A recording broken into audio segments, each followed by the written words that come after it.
জামাই আমার সোনার টুকরো, ঠিক যেন নিজের ছেলে।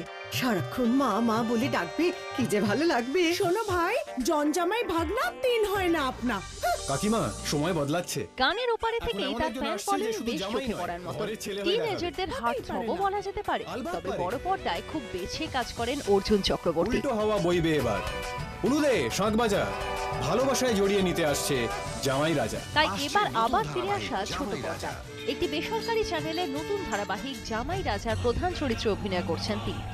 সুযোগটা আসার পরে চরিত্র নিয়ে জানতে চাই, গল্প নিয়ে জানতে চাই, তারপরেই হ্যাঁ করি। এবং যেটা একটু আগেই বলছিলাম মাইকে, যে সুরেন্দ্রের মতন হাউজিয়ের মতন চ্যানেল, বাবুদার মতন একজন পরিচালক যে অনেক ছোটবেলা থেকে দেখছি, এইগুলোই হচ্ছে বিভিন্ন কারণ হ্যাঁ বলার পেছনে।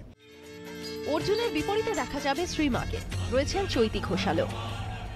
যেরকম একটা গল্পে একটা অ্যান্টাগনিস্ট থাকে, একটা প্রোটাগনিস্ট থাকে, তেমন একটা অ্যান্টাগনিস্ট থাকে। তো এটাই একটা চরিত্র, মানে আমার ঘটনা বলি যদি আমি না ঘটাই তাহলে গল্পটা এগোয় না। জুন মাস থেকে দেখা যাবে এই ধারাবাহিকটি।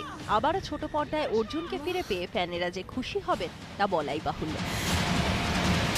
ক্যামেরায় কুণাল চৌধুরীর সঙ্গে দিশা বসু, ইটিভি নিউজ বাংলা, কলকাতা।